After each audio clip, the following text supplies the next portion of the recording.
Good morning everyone, hope you're all having a wonderful day today. As you can probably tell, today we're going to be taking a look at the GSG, or the German Sport Gun 522. Now as you can probably tell, this guy here is most definitely based off of another gun of very, very similar design. And so now actually what's kind of funny about this guy is that this guy here, the GSG 522, is actually the first ripoff slash replica of course, the H&K MP5. And of course, H&K sued them after they started making this guy, so they had to change up the design a little bit, which we'll talk about in a minute.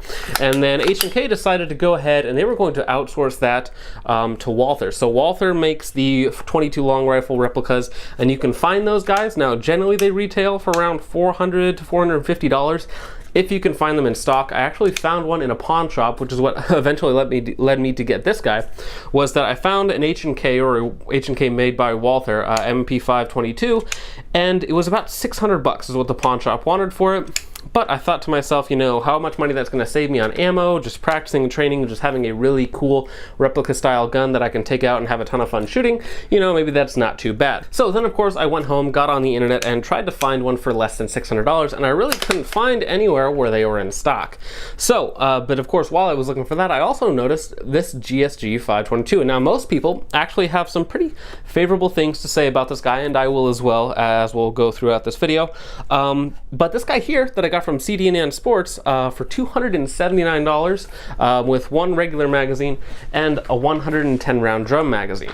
So for $279 and an extra high capacity magazine, I thought I really can't pass this up. It looks great. It looks very, very similar. The front design is a little bit different here, the front sight post, and some of the other odds and ends are a little bit different than its original design, because of course the original design was very, very close to the H&K design, so that's why they got sued and had to change it up. But of course they do actually make conversion kits to make this look exactly like an MP5. They're like 30 to 50 bucks online, so they're really, really reasonable.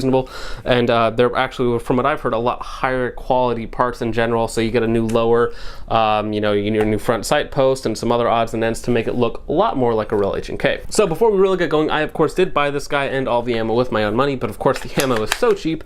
I paid about 3.5 to 4 cents a round. I bought 4 different types of ammo, and I put about 600 rounds to this guy so far. And then of course I cleaned it because 22 long rifle is extremely dirty. So the most important thing to most people, other than of course it looking like an MP5, is how does it shoot. And this guy here shot really, really well. I didn't actually have any issues with the rifle itself, because of course this is a rifle, this isn't an actual suppressor. This has a this guy here just screws off, and there's of course a 16-inch barrel under here once I get this guy off. Now this guy here, what's funny is this barrel is actually a thicker profile than the H&K barrel. The H&K barrel is very, very thin. It's a super pencil, low profile barrel, which is fine. It's only 22 long rifle, so you don't need a ton, but this guy here is actually a little bit thicker than the real H&K barrel, or the H&K made by Walther, I should say. But of course this guy here does shoot really, really well. I had no issues with it. It's an absolute pleasure to shoot. I mean, it's 22 long rifle, so there's essentially no recoil. And now the trigger on this guy here isn't actually all that bad. There is quite a bit of take up, and I'm not actually going to dry fire this guy because you're really not supposed to do that 22 long rifle, but the trigger, the take up on it is quite a bit, and it's pretty mushy, but once you get past that initial take up, the reset's not too bad and you can fire it pretty quickly. And so now really, as far as accuracy goes on this guy here, I really didn't notice any issues. I was really only shooting at a maximum about 50 yards, which is pretty much as far as I'll shoot with this guy. I'm not going to be doing any long range shooting with a 22, but it was perfectly accurate for what I was doing and was actually quite a bit of fun to shoot. Now when it comes to actual ergonomics on this guy here right now, it is of course very, very similar to the original H&K. In fact, I believe it's essentially exactly the same, but just with a lot more plastic. So when you're reloading, pull it up, drop the mag, reinsert the mag, slap the handle, and you're good to go. So mag swaps are a lot more interesting, and that's actually not really a bad thing. Once you get the hang of it, they're actually pretty fun. Now let's go ahead and get into some of the downsides of a rifle like this and what you should really look out for, and some things that might actually turn you off from getting something like this. Now, as I mentioned before, there is a lot of plastic here. So pretty much everything that you're holding onto when you're firing the weapon is plastic. It has this really obnoxious rubber textured grip that moves around a little bit, so I'll probably be swapping this out because they do actually make a lot of aftermarket parts for this, and like I said, they also do make the original parts kit to make it look more like the H&K MP5, so I probably will pick that up at some point. So this rubberized grip up front here I don't really like. It's really cheap feeling and it moves around quite a bit, and again everything else on here is pretty much plastic. Now what's nice is when you're doing mag swaps, it's aluminum mag release right here, also aluminum right here, and the charging handle is also aluminum. So when you're doing a mag swap, everything's aluminum and it feels nice, you know, it feels like metal, it's nice and cold, but everything else for the rest of the time is very, very cheap plastic. And now I know a lot of people complain about this top rail section, which is really nice that they have it included, but of course people say that it shifts, that it doesn't really hold accuracy very well. And now I'm not using this as any sort of a precision rifle, so it's really not a big deal for me, though again, they do make aftermarket aluminum rails that are going to be a lot more solid. And so now another downside of this guy here is that it does come with the updated iron sights to, of course, avoid getting sued by H&K, and they're usable and they're functional, and I like that it has a nice yellow dot up front, but they feel very cheap, very easy to manipulate, so I don't really like that much, but again, they are functional, and again, this is a sub $300 gun. Moving back to the rear of the gun, we have this absolutely awful plastic stock. It feels so cheap. It moves around a little bit. There's only one screw anchor point on here. It does have a sling adapter on here, so if you did want to put a sling on it, you can do that, but it's just this really hollow, very cheap plastic feel, and really, really crappy again. But again, you can actually buy different stocks for this. They make a folding stock that you can find for about 50 bucks, and actually the sliding extended stock that you can get for about the same price. So I probably will switch out this guy here, but again, that bumps up the price of this rifle. I mean, when I get finished with it, you'll be spending around $400 to $450 on it, which gets you pretty close to the Walther licensed H&K product. So now, not really a downside of the rifle itself, but something that does kind of suck, especially when you're buying it and it comes with it, is this 110 round drum mag does have a couple downsides. Now, it does take a long time to load, but that's not really a complaint. Of course, there's 110 rounds, and the function to do so is really easy. You just turn it, load it, and then until it's full. So 110 rounds, very, very nice. However, the first 10 rounds, so when you only have 10 rounds in the magazine, it will not cycle. It will not push rounds up fast enough to actually cycle, so you have to manually cycle. And about the last 10 rounds, so when you're at 110 or around 100, somewhere in that range, it's too fast and will actually cause jams. So from round 100 to 10 is great. Worked flawlessly, and you'll see that in the video of just, shooting pretty much as fast as I wanted to with no issues. Now, the first 10 rounds and the last 10 rounds are kind of useless, so I would recommend loading it up to about 100 rounds, and then when you get down to 10 and it starts misfiring and not cycling, I would go ahead and just reload it, and don't worry about getting it all the way down to empty. Now, the other mag for it, this is actually the original 22 round magazine for it. This guy here actually functioned perfectly, and I did not have any issues with it whatsoever. So now, when it came to reliability with the rifle itself, I did not have any issues whatsoever. The only issues that I had with it were, of course, the magazine, the 110 round drum not cycling rounds fast enough, or just not having enough pressure to feed properly.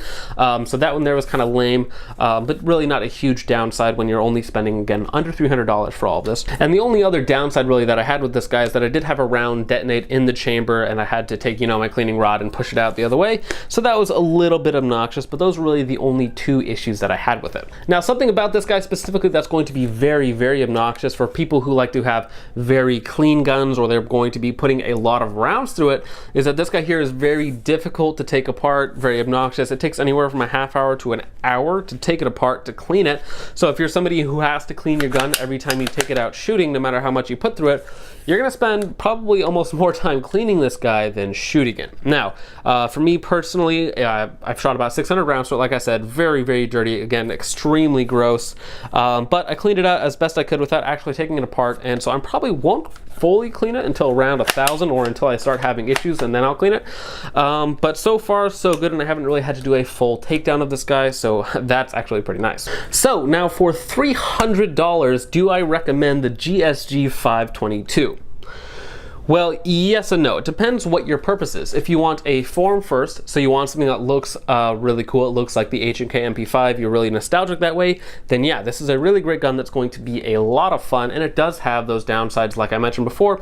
And of course, if you really want to deck this out and make it look really, really cool, you're going to be spending $400, $450 to make it look that way. So then you're really close to the actual H&K or the Walther licensed H&K MP522. And on top of that, another competitor of this guy here for around the same price range, you can find it for around $300 online, is a Smith & Wesson MP1522, which is of course an AR-15 style rifle, just chambered in 22. And lots of people really, really love that rifle. They say it's really, really good, even though right now there's some sort of safety recall on it right now, if I read correctly. And the upside of the Smith & Wesson rifle is, of course, that it is exactly like an AR-15. So if you're wanting it as just a practice rifle, so you know you're spending 3.5 to 4 cents a round, as opposed to like 30 cents a round for 5.56/223, then that can be really, really attractive, and it's going to have all the same ergonomics. It's going to function the same way, and you're going to know your way around it if you're familiar with an AR-15.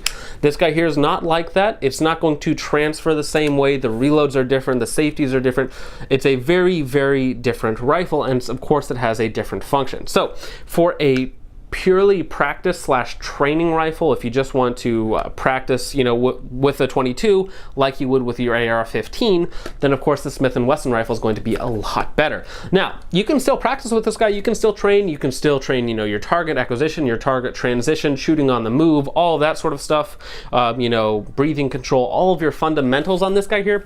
What's not going to translate is the reloads. The reloads are just different on this guy, and they're not going to translate over to your AR-15. The ergonomics are different, so that's not going to transfer either, but you can still work on a lot of your fundamentals with this guy. So this guy here can work as a training rifle or something that you can put a lot of rounds through it and not really care and not really spend a lot of money. You are going to be spending a little bit more time cleaning it, but you're not going to be spending that much money if that's a bigger deal to you. So now for a rifle that is specifically being used as a training rifle, I really don't recommend the GSG 522 over the Smith & Wesson. Now this guy here is still a fun gun to shoot, and I do really, really enjoy it. And again, if you're looking for something that looks cool and is also fun to shoot, this guy here is a great option at $300. But again, as a training rifle, it's not quite as good. It's not quite as, it's not going to translate the same way as the MP15 is. So now overall, I do actually really, really like this rifle, and I do actually see myself spending way too much money on this guy and putting in way too much time and effort and, changing everything on it to look more like the original, changing out the stock, changing out the forend, all that sort of stuff. But I think it will be a lot of fun. And I think it's good to have a gun like that you kind of just tinker with and play around with. That's not necessarily just purely about the function. So this guy here is very fun. It looks very cool, and I will of course do a few mods to it in the future, maybe make a video on that as well. But overall, I do really, really like this guy. I think it's a lot of fun, and I just wish there wasn't quite so much plastic. So that's pretty much the video, guys. Thank you so much for watching. Of course, let me know what you guys think down below, and I will of course see you guys in the next one. Peace off.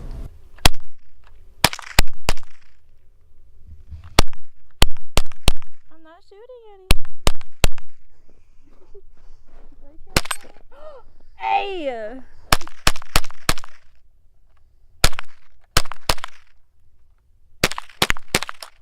That's it. I did it! Hey, you. Yeah, you. What are you still doing here? The video's over. Wait. Why are you still here? Like, share, and subscribe. Or don't. The choice is yours. But if you do subscribe, thanks. And I like pizza. Peace off.